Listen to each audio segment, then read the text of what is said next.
Shalom, Moadim le Simcha. Bonne fête de Pessah. Les deux derniers jours de Pessah, vendredi soir, Shabbat et dimanche, ont deux noms différents. Dans Chutz La'aretz, en Israël, c'est un seul jour, ça se termine Shabbat. Pour nous, c'est Shabbat et dimanche. Et le premier jour, donc des deux derniers jours, est appelé Shvi'i Shel Pessah, septième jour de Pessah. Et on verra qu'est-ce qui s'est passé. Évidemment, on va rappeler ça dans quelques instants. Et le dernier jour n'est pas appelé huitième jour de Pessah, comme Sukkot, Shmini Atzer, est appelé Acharon Shel Pessah, dernier jour de Pessah. Pourquoi cette différence? Septième et dernier. Il y a une raison très particulière en ce qui concerne Acharon Shel Pessah. Shvi, septième jour, on sait très bien ce qui s'est passé, c'est la traversée de la mer Rouge. Quand les Bnei Israël sont sortis d'Égypte, ils étaient poursuivis par les Égyptiens et ils ont eu très peur. L'histoire, on la connaît, ils sont trouvés entre la mer et les Égyptiens derrière, des deux côtés le désert, et Hachem a fait ouvrir la mer, on été sauvés. Et là, on s'est débarrassé définitivement des Égyptiens. On est sorti d'Égypte physiquement, géographiquement, moralement et spirituellement. En Chutz La'aretz, on fait un autre jour, dernier jour de Pessah.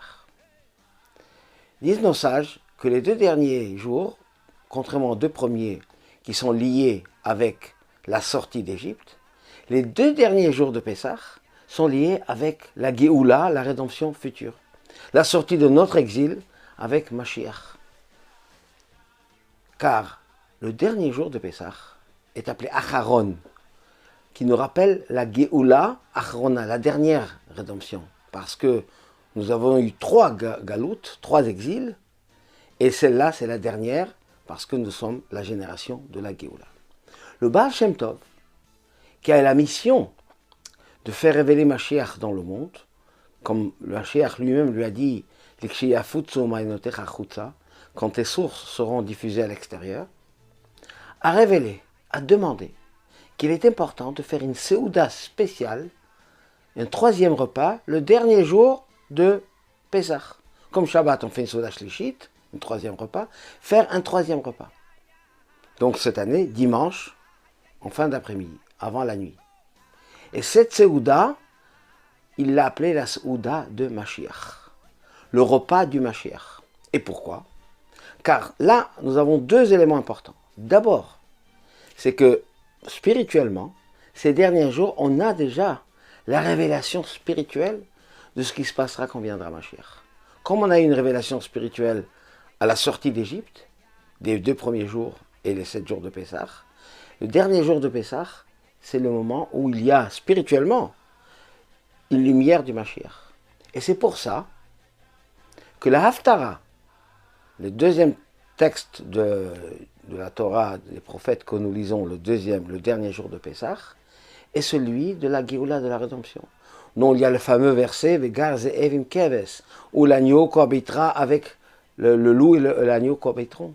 C'est-à-dire qu'il y aura un monde de paix, avec les différentes explications de ce verset. Et dans beaucoup de communautés, surtout en Afrique du Nord, on lisait cet haftara en hébreu, en traduction, en judéo-arabe, en araméen ou en ladino, car c'est une haftara extrêmement importante qui nous raconte le monde futur. Ce monde futur-là, on a l'impression que c'est quelque chose d'utopique, d'irréel, car vraiment, il n'y aura plus de maladies, il n'y aura plus de haine, il n'y aura plus de guerre. On se demande est-ce que c'est possible. Et là intervient la émouna, la foi que nous avons en Hachem. La foi, quand on dit que Anima Amin Be'emunah Shlema Beviat HaMashiach, je crois en la venue du Mashiach, c'est pas simplement la venue, une arrivée d'un homme, comme Maïmonide décrit et définit. Non, c'est un changement total de l'histoire, de la situation du monde. Il y aura une transformation.